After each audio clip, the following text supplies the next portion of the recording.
first, what is PKDNS actually? And PKDNS are public key domains mainly. And you see, like in Pubky app, so this is my user profile here. You see a public key. Each user has a public key. Also, when you tag people here in a post, each user has a public key, and you actually just insert the public key, and then the system knows who you tagged. And at the same time, because, again, a public key is a domain name, basically, you can use the public key and enter it in the browser, and you can display a website behind it. And this whole thing in the background is DNS zone. So this public key has regular DNS records behind it that if you ever set up your own domain or bought your own domain on Namecheap or GoDaddy or whatever platform, you probably have seen these things before. Like there are records, there's an A type, CNAME, TXT type. A lot of developers are at least familiar with them. And what it basically does is the domain points to either an IP address or can point to something else. Basically, here you have a CNAME, which is basically a delegation. Hey, this domain is now example.com. So this domain is the same as example.com. And actually, CNAMEs are very interesting because they're basically key delegation when you think about it. So if I have a key here at the top, I can do a CNAME, then point to another key, and then basically I delegate, hey, my key is now controlled by this other key, and this opens a lot of possibilities with what you can do. And one last thing, you can also obviously use TXT records and just store arbitrary data behind such a domain. And that's great. And talking about key delegation, this is my Pubky account up here. This is the IHG. So when we go back, IHG, that's me. We basically do key delegation here, where my Pubky key, my PKDNS key here, points to another other key, and this other key here is the synonym home server. So I basically delegate my power and tell other people that my data is on this specific home server.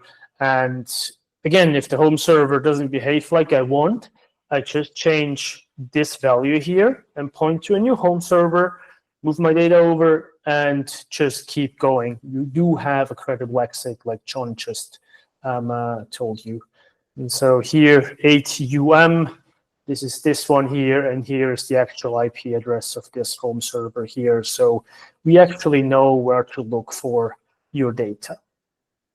Cool. And the goal of PKDNS at Bakar is basically being free of centralized organizations. So the whole DNS system is basically controlled by ICANN, which is kind of the global organization that manages top-level domains, and also by the individual countries that actually own the country domain names, like .ch for Switzerland, that can take down these domain names if they want.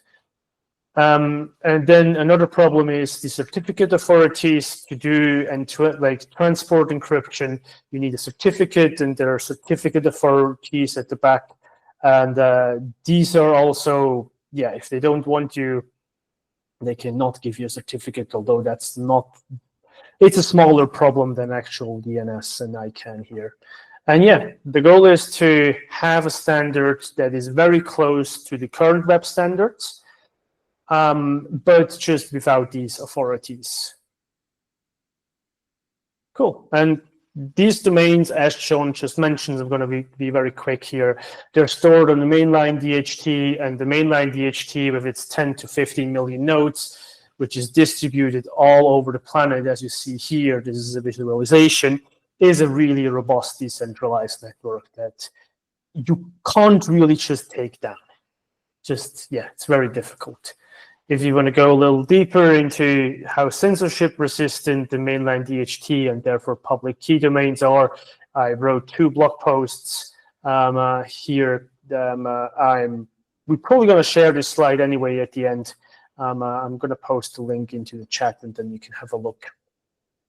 Cool. Let's go into libraries. I hope now everybody knows what is PKDNS in a public key domain. Hold on. Yes, this is here. So you have tools. So the one main tool is Pubky, and it's basically DNS zones mainline DHT IO library. So it can store DNS zones, like generate public keys and store these DNS records in the mainline DHT, and it can read DNS zones. And you can create your own public key domain with this for free. And just there is use this Rust crate that we have here published. And there are even some examples here that I created how to do this easily. So if we go in here, I'm not sure if you know Rust, but this is all the code you need to publish a public key domain and records and actually to retrieve it. It's just create a client, create a key pair, like create your records, like tell it like point to this IP or add this text here, for example, and then publish. That's the whole magic. So this is actually very easy to do. We just created an npm library who does the same. So this is Pubky here, which one of our developers did a very good work here. And it's the same, like just create a key pair, create a client, TXT record or a record, and yeah, publish this whole thing. And that's it. This JavaScript library, we really hope people are now picking it up, because what we discovered is most people actually are very familiar with JavaScript and TypeScript, but not a lot of people do Rust. So I think this JavaScript library will be very helpful. Some examples here as well. Then we have PKDNS, which is an actual DNS server where you literally can do NS lookup, like your usual DNS tool, use your usual DNS tools and look up the specific domains. That goes so far that, again, in the browser, I can just enter a public key domain and I get this website here, for example. It also supports DNS over HTTPS. So this is the URL, add it to your browser, and your browser is automatically upgraded, like here, Firefox, and it works. There is PKDNS CLI, where you can publish your own domains. You don't even need programming knowledge. There is a Medium blog post who goes step by step through how to do this. And there is also, with the CLI, DNS support. Basically, if you have a server at home and you don't have a static IP address, with PKDNS CLI, you can the PKDNS CLI recognizes when your IP address changes, and as soon as it changes, it republishes the correct IP address in the new DNS record and updates your public key, and yeah, your domain always points to your home server then, which is great. And one more tool, we have pkdns.net, which is basically this here. And it is a very easy way to actually see what is behind the public key. So I can click here. This is one of the recent. So this is the 7FMJ.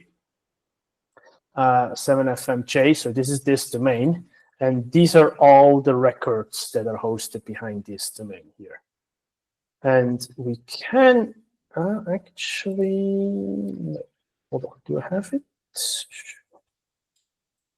Yes, I can also, like, just as a demo, I can, here, this is my public key, my Pubky account, and you can just see whose home server it's pointing to. I can copy this go in here, and I see like the home server domain here, and what is configured, what behind which IP it is, and so on and so on.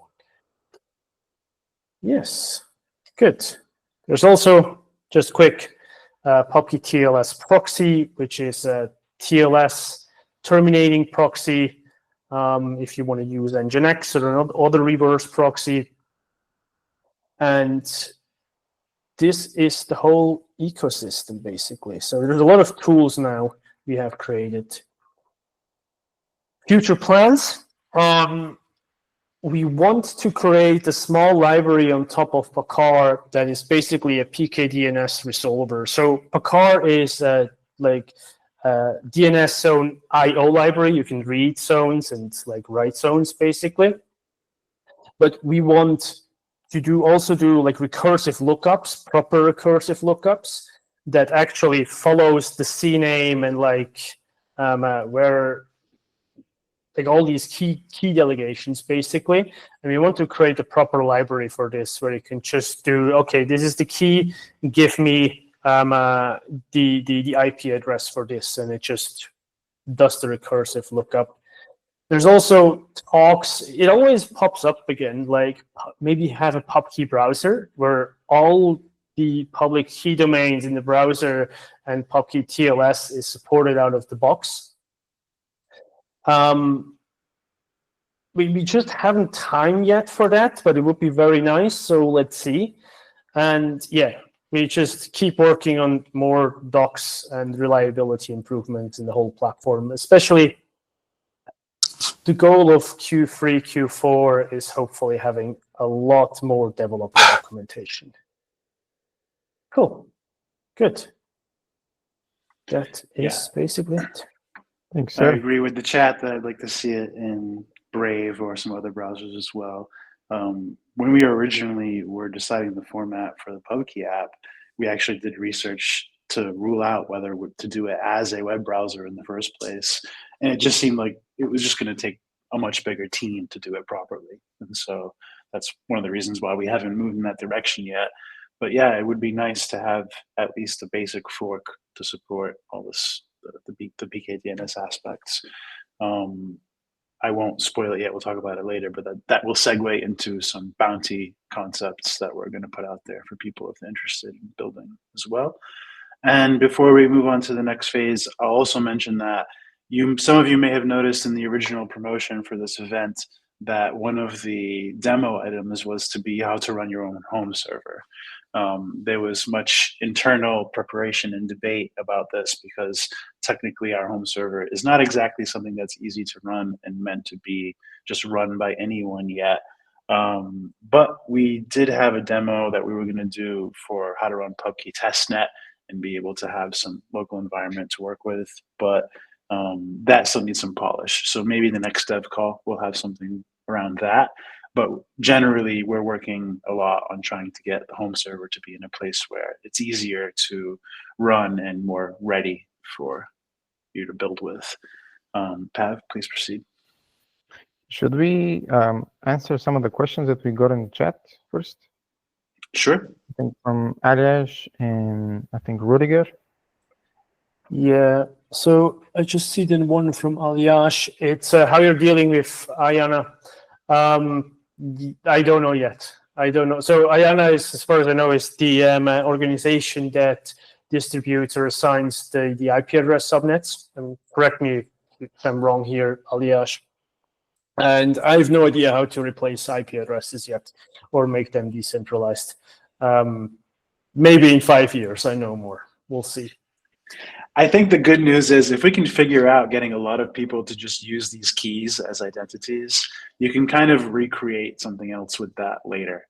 And so if we can figure out a way to use actual keys as the IPs in a new network, then at least we'll have that basis already. But yeah, for now, I don't think anybody has a practical solution for that. And Rudiger, you asked if the JavaScript library includes a mainline client or works via relays. It works via relays. Yeah, if you don't have UDP support, mainline is not possible. We are thinking there is some thought about proxying some things, but it's still debatable. Yeah. Yeah, I was thinking like a JavaScript on the back end where you do have UDP, and you could probably just use the PKR library itself and bind it to JavaScript. Yes, probably. It won't work in the browser, obviously. So. Yeah, I know what you mean. Yes, we didn't. Actually, we discussed this. Yes, for Node.js, but we came to the conclusion that let's do just a simple JavaScript client first, and then maybe in the future, when we have a little more time, we can do Node.js as well. Okay, thanks.